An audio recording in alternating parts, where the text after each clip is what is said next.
Nationwide, 90 FM now presents a sectoral presentation by the Minister of Justice, Delroy. This is brought to you by the Ministry of Justice. Speaker.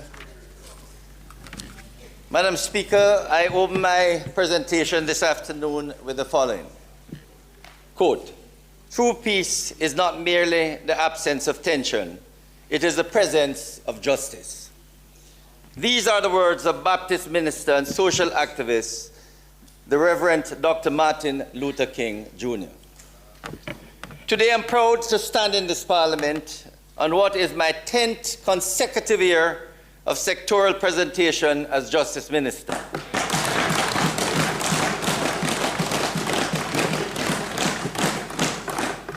And just as important, my unbroken 28 years at the wicket as a Member of Parliament.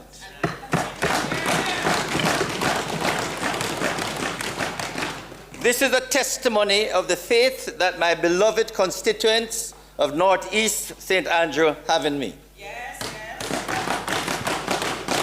They have remained steadfast with me as I work tirelessly towards making the great constituency a beacon of peace, safety, and prosperity.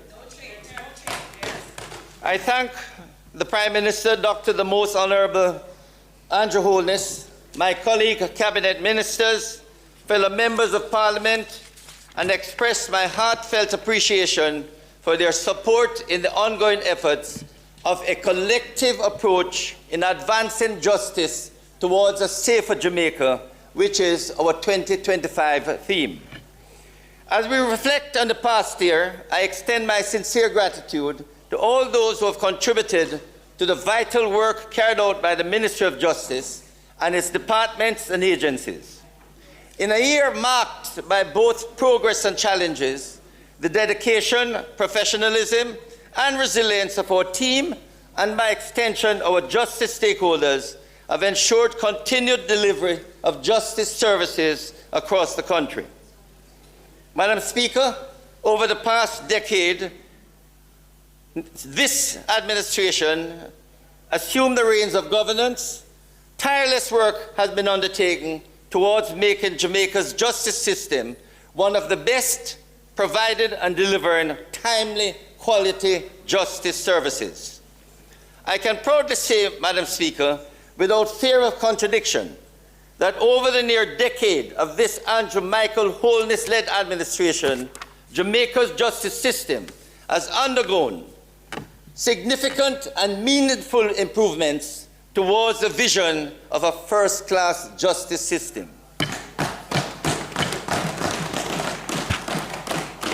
Today's presentation will provide a true picture of how this administration invested billions of dollars to make our courts and the justice system one in which the nation can be extremely proud.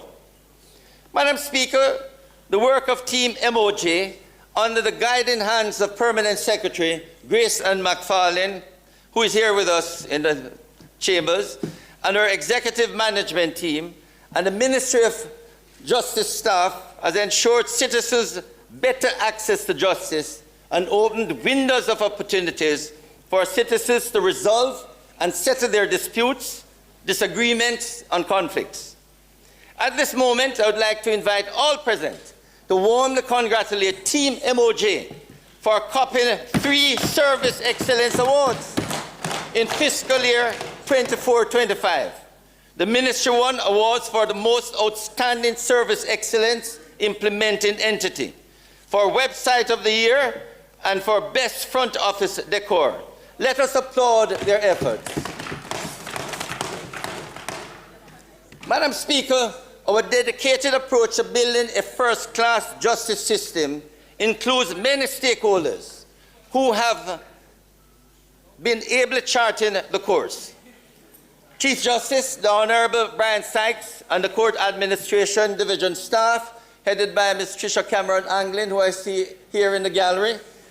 President of the Court of Appeal, the Honorable Justice Mrs. Marva MacDonald Bishop, judges of appeal and their support staff, the Supreme Court and Parish Court judges and their teams, Attorney General Dr. Derek McCoy, Solicitor General Mrs. Marlene Aldred and her team, Director of Public Prosecution, Ms. Paula Llewellyn and her team, Executive Director of the Legal Aid Council, Mrs. Diane Watson and her team, Administrator General for Jamaica and Chief Executive Officer, Mrs. Stacey Ann Carty and her team, our esteemed stakeholders, to include civil society and other sectors.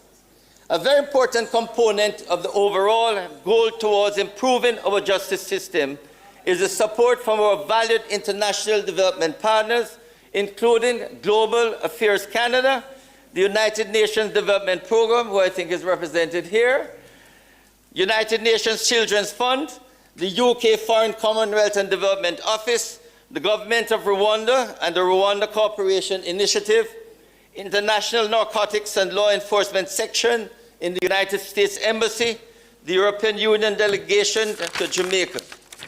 I also express my sincere gratitude to our other partners and stakeholders, including the Custodes Rotolorum, Justices of the Peace, and citizens who provide daily feedback and suggestions on how we can work collectively in our diligent efforts of advancing justice towards a safer Jamaica. Madam Speaker, on my political work, it is no secret that my two councillors, Joy Cottrell and Winston Ennis, have toiled with me night and day to make North East St. Andrew a model constituency. With God's help, I remain steadfast in my efforts to earn the moniker of 7-star General.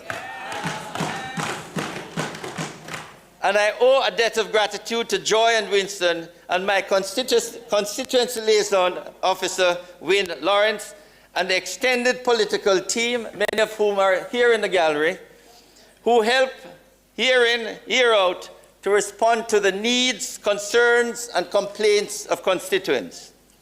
Madam Speaker, since 2016, I have traveled the length and breadth of Jamaica, urging the nation to participate in our various programs, namely restorative justice, child diversion, and victim services, all of which fall under our social justice division. I see Ms. Jamie Shivans here. She has been head of this division. There have been several success stories emanating from these programs. And this is a call to my fellow MPs to spread the word to their constituents regarding how they can access these services, which are tailor-made for members of the public. The immediate support staff given by staff on the road, my CPO, Inspector Howard Hamilton, and my trusted driver, O'Neill Ennis, makes my journey across the country quite pleasant and attractive, and their service is immeasurable.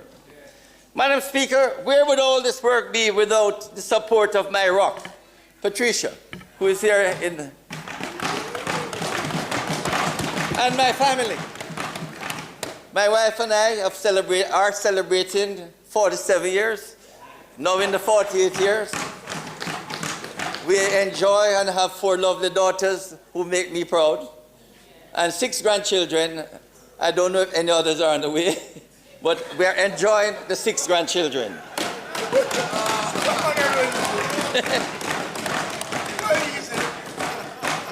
But my family, who put up with the many long hours and my absence from important family moments. The sacrifice they make is unquestionable. Madam Speaker, I'm confident that our ongoing dedication and collective efforts are the foundation upon which we continue to strengthen justice, promote accountability, and uphold the rule of law. As we move forward, let us remain loyal to our commitment to building a more just and equitable society for all. Madam Speaker, since 2016, we have made unprecedented strides in advancing justice towards a safer Jamaica. Today, we will share this growth in numbers, most of which are in the appendices. The truth, Madam Speaker, is that 2/3 of my presentation is in 19 appendices. Because if I really enumerate all the numbers, spending, we'll be here till midnight. So we have put a fair amount of the presentation in the appendices, and every now and then I will refer in my verbal presentation to what is in the appendix. More importantly, we will share the ways in which we have advanced the quality of justice and advanced access to justice in every nook and cranny of Jamaica. As we continue to improve, let me say unequivocally that today, in the year 2025, the justice system is now in the best shape ever. No other administration in our history has done more for the justice system and this country than this administration. For the last 9 years and more, this administration has surpassed the achievements of any other since independence and before. Any objective assessment of the justice system in Jamaica will easily reveal that there have been major advancements in how we have modernized the justice system, advanced the rule of law, and delivered justice services to Jamaicans. Yes, we still have a considerable way to go, but we must never ignore the many achievements to date. We commit to achieving a safer Jamaica. We have been aggressively promoting our alternative justice services with our island-wide outreach programs. We have made justice an impactful part of governance in this country. Indeed, we have now made access to justice quite commonplace. Any Jamaican can now get relevant information through our toll-free lines at 888 Justice or 888-587-8423. They can access a live customer service agent from any smartphone, tablet, or computer by interacting directly with our online chatbot on our website. Jamaicans from all walks of life can now go to any of our justice centers in all 14 parishes. They can also attend our justice fairs or tune in virtually to our justice-related events, which have all been broadcast and shared on social media for greater outreach. I turn to the court operations, Madam Speaker.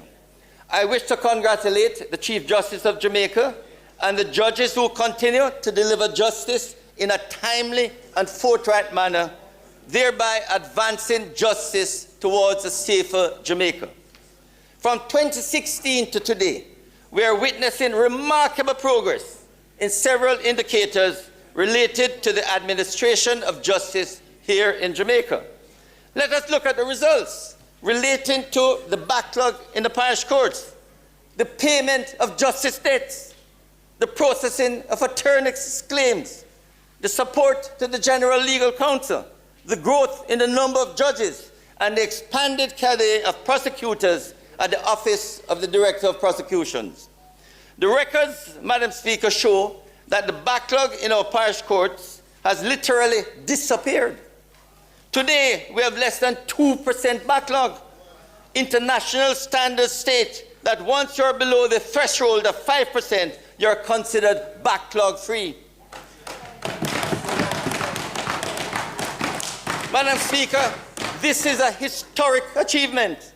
As we continue to advance justice, we can now say that more than 70% of the parish court cases are now completed within 12 months. Today, the justice system is undeniably more efficient and responsive. That is the critical part of the journey towards a more just and safer Jamaica.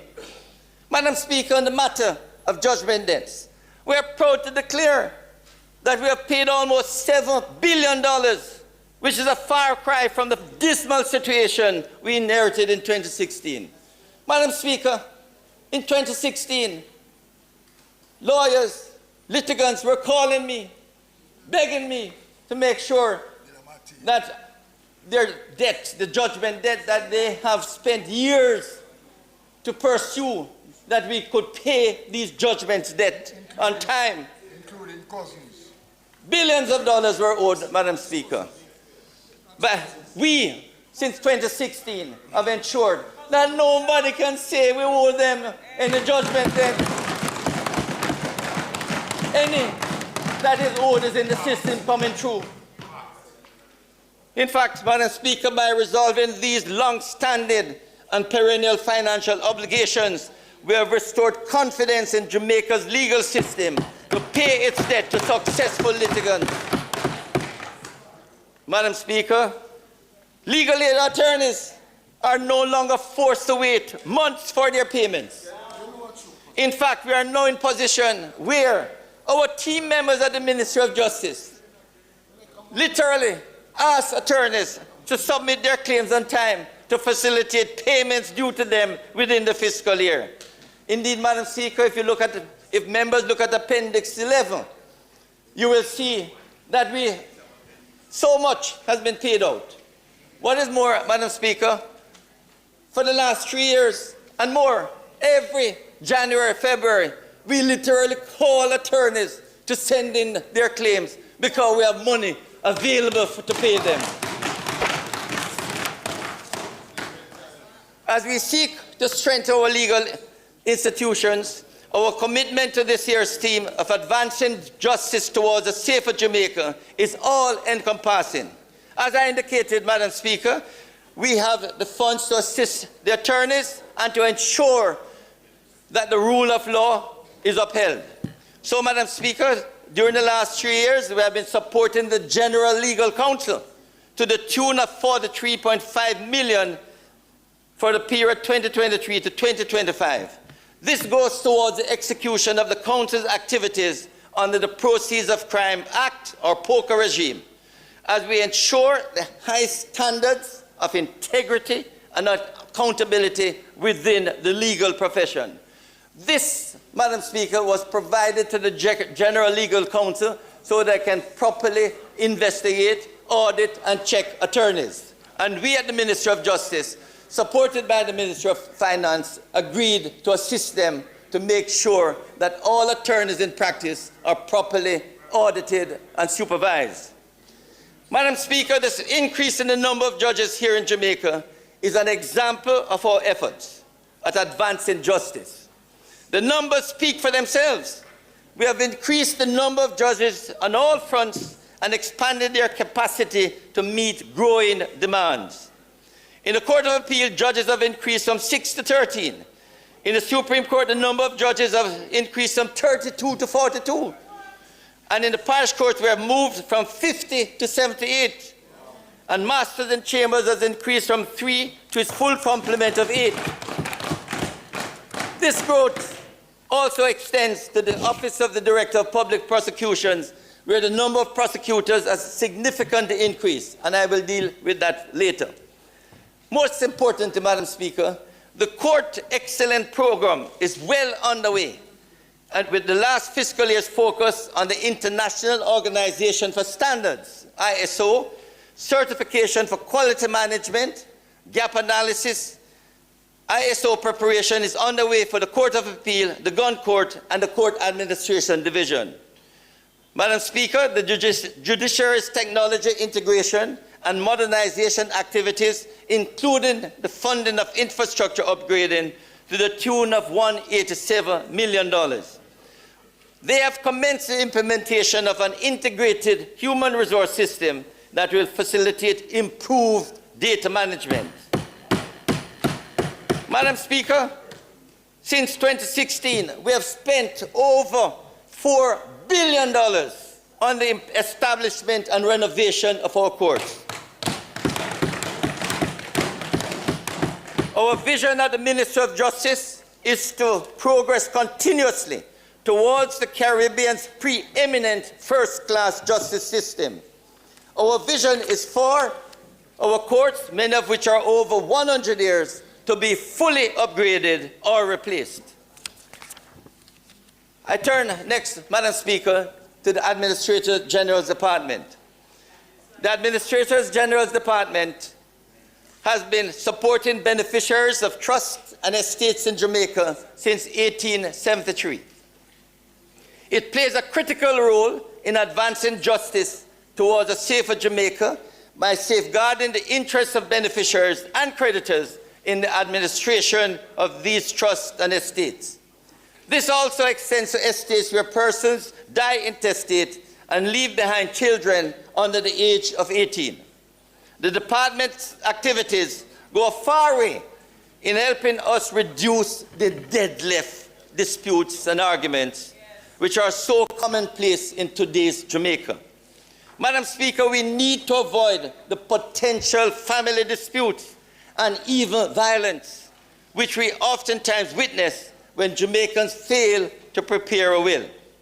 For the past 10 years, the department has witnessed continued expansion in the management of estate and property portfolios, implementation of the trust and estate management system, issuing of instruments of administrations by the Administrator General, and the cupping of numerous customer service awards. On March 31, 2023, the department was awarded the ISO 9001-2015 certification from the National Certification Body of Jamaica. Since 24-25, the department has been given greater focus to the disposal of properties through sale or transfer to the beneficiaries. This is aimed at reducing the risk associated with managing these properties as we aim to place generational wealth in the hands of beneficiaries and advance justice. Madam Speaker, I turn to the Social Justice Division. Our Social Justice Division celebrates 2 years of existence as we applaud its intervention, which are advancing justice towards a safer Jamaica. The division was formed to provide greater oversight and coordination of our 3 impactful alternative justice services, namely restorative justice, child diversion, and victim services. Since 2016, Madam Speaker, the Minister has invested more than $3.7 billion in the rollout of these free justice services to all Jamaicans. Last year, the division spent more than $975 million to execute its events and programs which are geared at reducing conflicts at home, at the workplace, in our schools, and in our communities, and of course, in our personal relationships. During the 24-25 period of review, the division pioneered its Justice for All Our tour in different parishes. School visits, community town halls, and church visits were used as strategic outreach avenues to promote the transformational benefits of these alternative justice services. The division is also spearheading a close public-private partnership with the community-driven Project STAR initiative. The ministry formalized the strategic alliance with the signing of a memorandum of understanding in January 2025. Project STAR is a social and economic transformation initiative created by the private sector organization of Jamaica in partnership with the Jamaica Constabulary Force. The division is now providing critical justice services to under-resourced communities where Project STAR operates. For instance, this partnership has already witnessed the delivery of restorative justice sensitization sessions to communities such as Parade Gardens, Maypen West, Rose Gardens, Savlamar, and Salt Spring. The division is also offering certified restorative justice facilitator training to Project STAR's community leaders. Madam Speaker, we also need to highlight the renewal of the MOU with the Ministry of Education, Youth, Skills and Innovation, which was expanded to not only provide trainings and sensitization in restorative justice, but also victim services and child diversion. Additionally, this MOU now includes a streamlined pathway for schools to provide support to students through these alternative justice services. The Project STAR initiative, the social justice stores, the international alliances, the interministerial and multi-stakeholder partnerships being pursued by the Social Justice Division all represent the Ministry's continued commitment in advancing justice towards a safer Jamaica. Madam Speaker, restorative justice, commonly referred to as RJ, is our poster child and one of our flagship services. RJ is intent on helping to resolve conflicts in Jamaica. It brings together all parties to talk it out and not fight it out. The popular and impactful RJ circles and conferences are indeed unifying tools for advancing justice towards a safer Jamaica. Our annual Restorative Justice Week, which took place in the first week of February this year, was used as a public awareness campaign for advancing justice. It showcased the proven possibilities of restorative justice to resolve conflicts in Jamaica. We continue to sign MOUs with churches and faith-based organizations, with schools and non-governmental organizations, since they are important pillars in the partnership towards achieving a safer Jamaica. During the 24-25 fiscal period, over 29,000 Jamaicans were sensitized about RJ. Additionally, 1,900 case conferences were completed, resulting in the signing of more than 1,500 agreements settled. I repeat that, Madam Speaker. We had 1,900 case conferences, and we had 1,500 settled agreements to resolve conflicts and disputes. Madam Speaker, I wish to share a simple and illustrative story about restorative justice and the power to heal. Just listen to this bit of information. Two best friends had a fight, and the matter went to the court, parish court. It was referred to restorative justice, and an intervention was done. At the end of the RJ conference, the two men, who didn't speak to each other for months, indicated that they will be driving together back to their community and popping style. And all who were feeling the divide and the shame. To date, their best friend title has been reinstated as a result of RJ and its timely intervention. Madam Speaker, we refer to Appendix 3, where numbers are detailed, but Madam Speaker, we could write a couple books, putting all the testimonials and results from RJ, and in due course it may well be done. Child diversion, Madam Speaker, is another of our flagship services.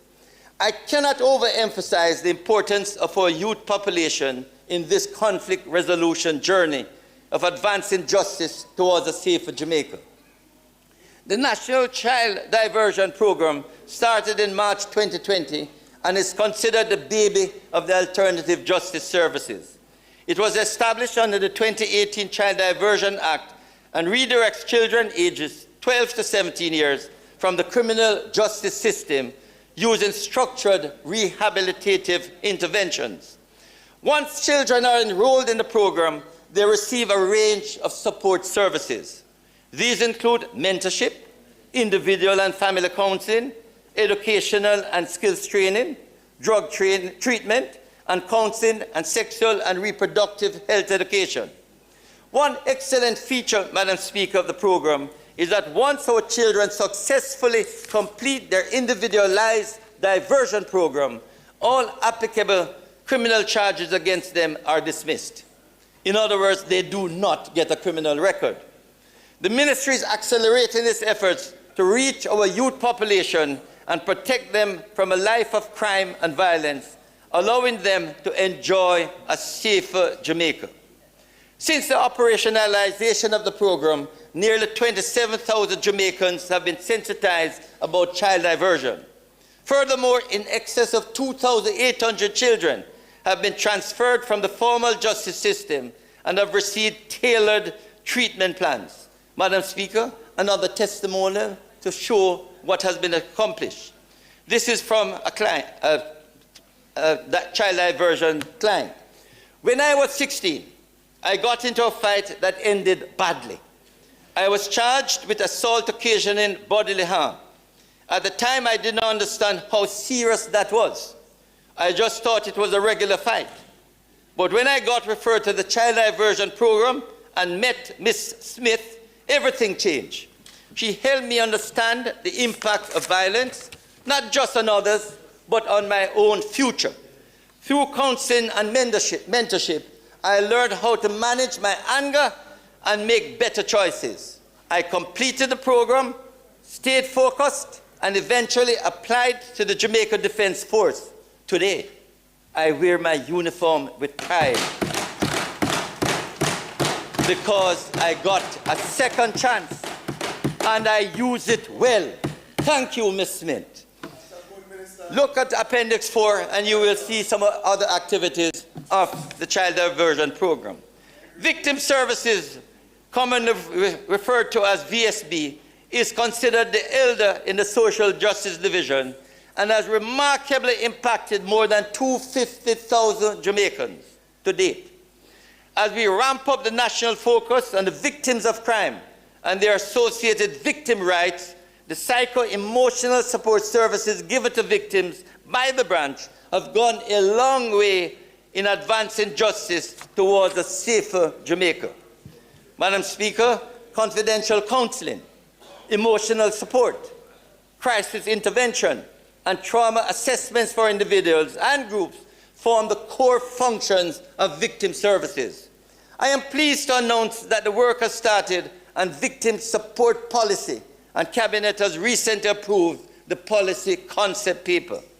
Today, Madam Speaker, I urge more Jamaicans and victims affected by crime to access these free and impactful services, which are important resources towards achieving a safer Jamaica. Mediation. Madam Speaker, encouraging all Jamaicans to use mediation as a dispute resolution tool is another of our efforts for advancing justice towards a safer Jamaica. We implore Jamaicans to use mediation in their families, among their friends and co-workers, and even with strangers where conflicts may arise. As a reminder, mediation is a conflict resolution tool whereby disputing parties will discuss their grievances in the presence of a certified mediator who acts as a neutral third party. The end game, Madam Speaker, is to arrive at a jointly agreed solution. We support mediation and its administration by the Dispute Resolution Foundation of Jamaica because, simply put, mediation works. Statistics now confirm that the average rate of successful mediation resolution is more than 75%, with the program maintaining this average over the past 12 months. Since 2021, Madam Speaker, we have implemented improvements such as facilitating the payment of mediator fees in cases where affordability is an issue. The impact of this intervention has resulted in close to tenfold growth in mediation referrals from the parish courts, from a starting point of 145 matters in the last quarter of 21-22 financial year to approximately 1,180 referrals in 24-25. As we expand our citizens' access to justice and advance our commitment to a safer Jamaica, we welcome the increasing number of persons engaging in mediation. And we want to see even more persons embrace this proven conflict resolution tool. The Ministry remains resolute in its commitment to mediation. Over the last 3 years, we received claims from mediation sessions of just under $50 million, with approximately $33 million expended during the past financial year. Let me point out, Madam Speaker, that the mediation program has a direct impact on our improved case clearance rates in the courts. For instance, over the last 12 months, more than 1,570 matters did not have to be adjudicated by a parish court judge, since parties chose to resolve their conflicts using mediation as a dispute resolution mechanism. Madam Speaker, allow me to share a Mahatma Gandhi quote which states, Quote, peace is not the absence of conflict, but the ability to cope with it, unquote. As we advance beyond the scourge of violence plaguing Jamaica, let us all commit to using mediation as our coping mechanism and our collective safety net. Madam Speaker, sometimes when I go into the community, they say I'm the Minister of JPs. Because we try to ensure that the JPs do work in the communities. So, Madam Speaker, as we all know, the Custos Rotalorum in each parish has statutory oversight and management of those activities which involve our justices of the peace. We would like to congratulate all the custodies for their timely compliance in the submission of their annual reports for the calendar year 2024. These measures, Madam Speaker, involving the justice of the peace, range from an island-wide focus to increase the number of serving JPs, the redeployment of new official seals for greater outreach, the setting up of new government emails, the new electronic filing of annual reports, the issuing of spirit licenses, targeted capacity. Since 2016, we have witnessed a dramatic increase of almost 100% in the number of active JPs who were commissioned, moving from under 6,000 active JPs to more than 11,000 in March 2025. At the end of 24-25 fiscal year, we witnessed an increase of 470 new JPs being commissioned across 8 parishes. Madam Speaker, we here at the Ministry believe that the JPs should represent a continued source of credible information and public education leading to greater access to justice. This is the rationale for our continued capacity development sessions for JPs, covering topics such as estate planning, land matters, and the office and role of the public defender, among others. For instance, in the last fiscal year 24-25, we hosted 12 targeted sensitization sessions for almost 4,000 justices of the peace. We continue to strengthen the JP parish associations and support their mandate to promote our social justice programs and our alternative justice services to targeted communities. These associations are getting more organized and serving their parishes better. In the new fiscal year, we will continue our focus on increasing the numbers serving in those rural communities where we have identified gaps and need for JPs. I will also continue to encourage our JPs to be guardians of the citizens' rights and freedoms as they help us to advance justice and maintain peace in their communities. Activities of the JPs are in Appendix 7. Madam Speaker, we continue this growth path of advancing justice towards a safer Jamaica. We can confirm an increase of 100% in our notaries publics. In the past, Madam Speaker, people are asking, how do I find a notary public? Yeah. And for the past 9 years, we have decided that we need to appoint more notary public. So in 2016, we had 59 serving in Jamaica, and as of March 2025, we are now at 118. Details on the notary publics, Madam Speaker, are in Appendix 8. Expungement. This, Madam Speaker, is where we give people a second chance.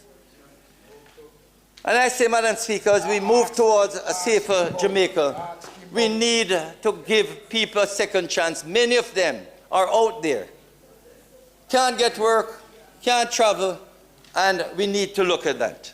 Successful expungement applicants benefit from having a conviction removed from their criminal records. Since 2016, more than 7,000 expungement applications have been approved, out of a total of almost 11,000 for this justice service, which is always in high demand. In fiscal year 24-25, almost 1,800 applications were approved out of approximately 2,500 applicants. Not everybody who applies, Madam Speaker, gets it. The expungement committee examine the records, sometimes ask for social inquiry report, and many of them are refused. But those who apply and comply and have not committed any offense, the expungement committee, in a fair number of cases, grant them to start a new life. And believe me, Madam Speaker, to the best of my knowledge, we have not had any case of persons expunged, committing further offenses. Madam Speaker, the real problem was that we were not getting the CRO reports on time. We have now decided to appoint pay two persons to work in the CRO, appointed by the CRO office, and we pay them. So persons no longer have to wait too long for their applications to be considered. And so, Madam Speaker, over the past 6 months or so, we have completed over 2,000 backlog applications. Madam Speaker, it is no secret that countless job seekers, isolated family members, critically ill persons in need of overseas treatment, some self-employed persons, some aspiring entrepreneurs, just to name a few examples, would like to have their records expunged in order to maximize their full potential. I can say, Madam Speaker, a bill is before Parliament, and we parliamentarians must have a look at it and see how we can assess it and make certain decisions for the benefit of those persons who have served their time, lived in the community without any problems, and so expect and hope that their conviction can be expunged. Madam Speaker, the minister's matrimonial marriage licenses is granted by the Minister of Justice, giving marriage officers the authority to marry a couple in Jamaica. This very popular justice service is guided by the Marriage Act and is another justice service providing guidelines for the successful execution of wedding ceremonies. We have daily walk-in applicants visiting the Ministry of Justice. Most of their requests are satisfied within a 24-hour period. Madam Speaker, Jamaica remains in high demand as a destination wedding location, and we continue to receive thousands of requests from hotels which are processed on a timely basis. Details of the marriage licenses and the amount of money earned by the Ministry of Justice for the government is detailed in Appendix 10. The judgment that I indicated, Madam Speaker, we have paid out over $7 billion, and last year alone, we paid out $1.1 billion, or 97% of the amount allocated to us. You notice there's even a little amount remaining. The last 3 years, Madam Speaker, we have paid out all the judgment debts and have reserve. We have had to return it to the consolidated fund. So what I have indicated earlier, Madam Speaker, is that we are able to deal with these matters in a timely manner. The Legal Aid Council has been most loyal to its mission of ensuring effective access to justice for all. Thousands of Jamaicans have already benefited from their island-wide justice fair, gearing towards advancing justice towards a safer Jamaica. Since 2016, Madam Speaker, we have dispersed more than $2.4 billion in payments to the Council's empaneled attorneys. Last year, we dispersed a total of more than $470 million as part of our commitment to providing access to justice for our most needy and vulnerable Jamaicans. As the Council expands on its goal to leave no one behind, it has been hosting island-wide justice fairs for persons with disabilities. To date, more than 1,000 persons have attended these events, which also promote inclusive and simplified communication alongside other justice services. The So Just project has been supporting the Council with some aspects of these timely initiatives for the most marginalized among us. This project is being funded by Global Affairs Canada and is being implemented by the United Nations Development Programme, UNDP. Under the So Just project, the Council also launched a suite of simplified materials for those who may be facing challenges navigating the justice sector. These materials have been made accessible by purposefully integrating the multimedia elements of audio voiceovers and illustrated animations with simple language and easy-to-read graphic materials. The So Just project also includes internal and external capacity development sessions. For example, 24 persons, including empaneled attorneys from the Council and justice sector workers have been trained in sign language in collaboration with the Jamaica Association for the Deaf. So we have people now in court, as in Parliament, using sign language, and attorneys are being trained in that. The Mobile Justice Unit continues its outreach programs, which now include monthly visits to communities with persons with disabilities. Last year, the Mobile Unit conducted 13 outreach activities in 21 communities, including those with persons with disabilities.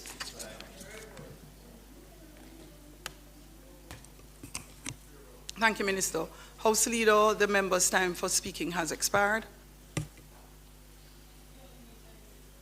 20 minutes. 20. Turn your mic on, please, Minister. House Leader. Madam Speaker, the member has indicated that he would need 20 minutes to complete his presentation. Madam Speaker. Question is that the member be allowed 20 minutes to complete his presentation. Those in favor? Aye. Those against? The ayes have it. Minister, you may continue. Thank you, Madam Speaker, and thank you, colleagues, for the time. We are encouraging Jamaicans to grasp the opportunity and access free legal consultations from these units as they roll into your communities. Madam Speaker, for the fiscal year 24-25, the Council provided representation to an impressive total of more than 3,000 court matters. This is the highest number of annual court representation. In fact, quite impressively, Madam Speaker, the Council has provided legal representation in more than 19,000 court matters since 2016. Going forward, in fiscal year 25-26, the Council will be advancing justice with a focus on empaneling more attorneys, delivering training programs for empaneled attorneys who deal with accused persons with mental illness, equipping police stations with an updated list of duty counsel, and visiting outstation courts to rationalize the assignment of attorneys. The details of the Legal Aid Council, Madam Speaker, is in Appendix 11. When we look, Madam Speaker, at the Office of the Director of Public Prosecution, which is the most important pillar of our justice system, as it helps to build public trust while advancing justice towards a safer Jamaica. This explains, Madam Speaker, why we have championed the investment of close to $1 billion for renovation and rehabilitation costs during the period 2019 to 2023. Since 2017, it has disposed of more than 15,000 cases as part of the ODPP's sustained focus on fairness and impartiality for all Jamaicans. Since 2020, the ODPP has made more than 4,000 case files trial-ready as part of its prosecutorial duties on behalf of the state. Madam Speaker, we know the importance of this department. 15 years ago, the ODPP was functioning with approximately 27 prosecutors. The numbers have been steadily increasing to match the growing demands for representation of the Crown in criminal matters. At present, Madam Speaker, the complement of prosecutors is 58, and permission has been given to increase it to 70, which shows the support the government is given to get criminal trials completed in a timely manner. The clerk of courts, we are going to unify the clerk of courts so that, no, not a problem. We are doing a unification so that about 70 clerk of courts will become assistant crown counsel. Minister, I was hoping it would have been completed by now. Minister, but that Minister, the DPP.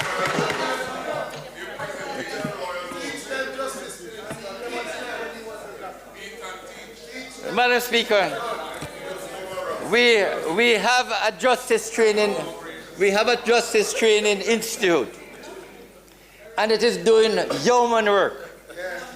It has been delivering capacity development sessions to justice sector workers and to justices of the peace in Jamaica. As a training arm of the ministry, the Institute provides strategic training programs which are aimed at advancing justice for a safer Jamaica. Since 2023, Madam Speaker, the Institute has graduated more than 1,900 justices of the peace in preparation for meeting the needs of the justice sector. For the period 24-25, 364 JPs participated in 60 targeted online training sessions. This period also witnessed 85 JPs being trained as lay magistrates, with 320 JPs receiving specialized training. Since 2016, the Institute has trained more than 2,000 JPs. Almost 200 justice sector workers also participated in the online course entitled Identifying and Interacting with Child Trafficking Victims. The Institute has also started a rebranding exercise with a new logo and a new motto, which states Training for Performance Excellence. For the 25-26 fiscal year, plans are on the way to reintroduce the popular court reporting program. This is very needed, Madam Speaker, because we have court reporters here in Parliament. We need them in the courts, and we also need them in the private sector. So this is a new undertaking from the JTI, and we have no doubt it will go a far way to ensure that more court reporters are trained. And we want to thank Global Canada and also the United Nations Development Program. They gave us 15 stenography machines and 15 laptops to assist in this training program. Madam Speaker, I turn to infrastructure. So much has been done to improve the court. It's just not possible. It's just not possible to go into full details. A lot of it is in the appendix. You will see it in Appendix 14. The amount of money we have spent to upgrade the courts. Never before have you seen the courts in such good condition. Virtually all the courts have been air conditioned.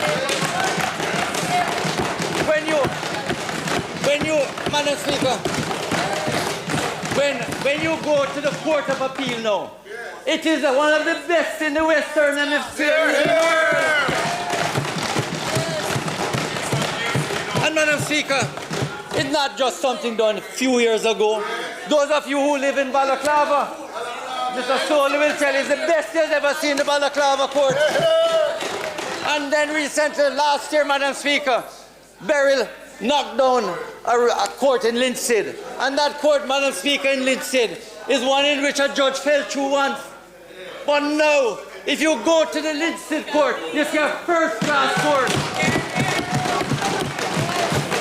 And I ask persons in Spanish Town or Linstead to just go by the Linstead court and see what a court should be like. Because this administration under Andrew Holness and this Minister of Justice believe that the people should get the best. And I say, Madam Speaker, if you think we're done, go to the St. Anne Family Court and you'll see the technology in operation which will come in all the courts. And you think we're done yet? Wait till the St. Thomas Court is put into operation later this year. It will be a model for what courts will look like. So I say, Madam Speaker, one thing I'm proud of is how we have tried to spend the money. And the truth of the matter is, if I could just get the procurement going, more courts will be done. More courts will be done. I mean, every time I go to the Lucy Court, Hanover, I say, my God, we have $200 million. And it's just going through the procurement because the Lucy Court in Hanover, I want to be another first-class court.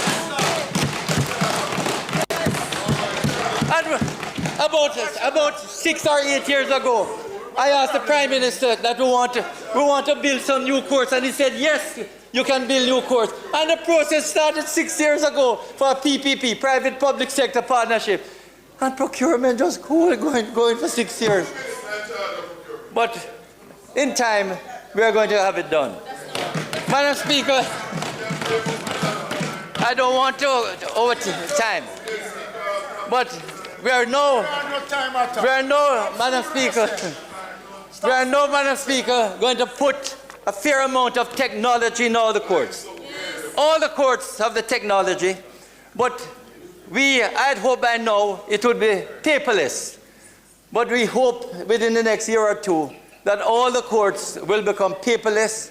The technology will be operating. We're working with the Rwanda court system to put in a paperless system, but it is taking long.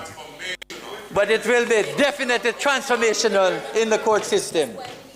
And that is why, Madam Speaker, this government should be awarded a third term by the people of Jamaica. Whether me or anyone else, we can finish, we can continue and finish the work in the courts.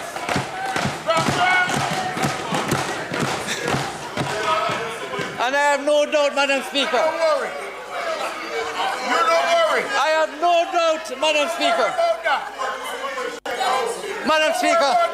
Madam Speaker, I have no doubt that the lawyers and the people who use the courts can see progress.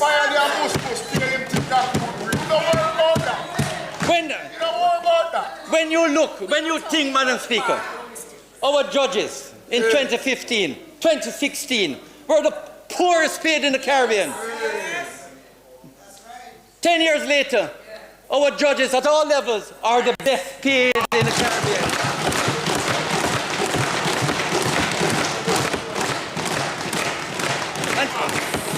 And that, Madam Speaker, that can only happen because the Ministry of Finance under Audley Shaw, Nigel Clark, and my good friend Fable Williams have performed credibly to make sure the economy can provide the funds for the justice system. I say, Madam Speaker, I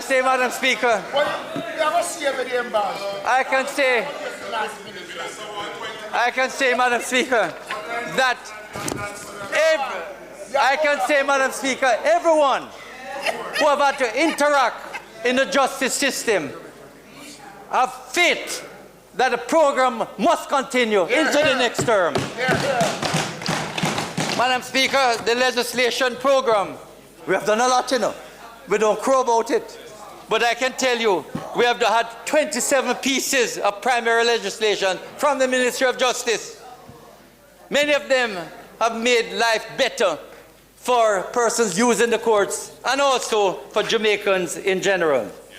So, Madam Speaker, our legislative agenda mirrors our commitment to achieving a safer Jamaica as we sustain the focus on judicial reform, restorative justice, criminal procedure, and institutional governance. For the 25-26 fiscal year, we intend to double down on our efforts on the Mediation Act, a new Notary Public Act, and amendments to the Legal Aid Act. We have included key legislation areas, and the list of those 27 legislation, have a look at Appendix 17. Madam Speaker, in conclusion, I am inviting Jamaicans to join us in advancing justice by embracing our free and effective services in restorative justice, child diversion, and victim service as we embark on the journey towards a safer Jamaica. Let us resolve our conflicts peacefully and always strive to uphold the rule of law in this blessed country. Madam Speaker, I have spoken about mediation. And mediation, I must tell you, I was in Hong Kong last week at a mediation conference. And really and truly, across Asia, mediation is now becoming a prominent dispute resolution tool. Hong Kong is now trying to compete with Singapore. We in Jamaica must make mediation a very important part of conflict resolution. And I say that is one of the aim over the next 5 to 10 years, that the justice sector in Jamaica must push mediation. Madam Speaker, I've shared a wide-ranging support system which is aimed at advancing justice towards a safer Jamaica with this honourable House. This includes the impactful work being done by our judges, estate managers, custodies, justices of the peace, notaries public, mediators and legal aid attorneys, and other justice service workers who are all dedicated to providing Jamaicans with an expanded and fair access to justice.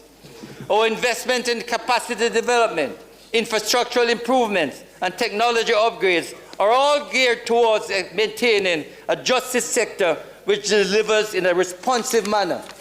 Our legislative frameworks and our unwavering collaboration with the judiciary provide the necessary foundation to realize the country's second national goal of Vision 2030, Jamaica, which is to make the Jamaican society one that is secure, cohesive, and just.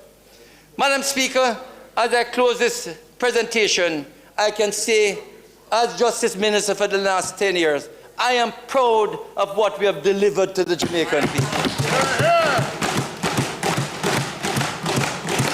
I can say that we have achieved much since 2016, and much more needs to be done and will be done in the next term.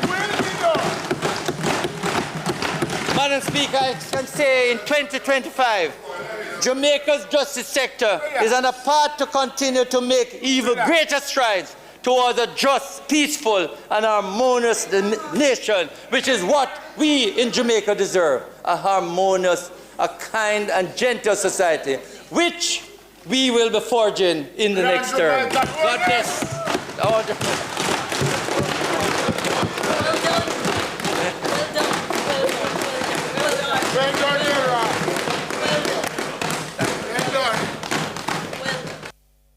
That was a sectoral presentation by the Minister of Justice, Delroy Chuck. That was brought to you by the Ministry of Justice.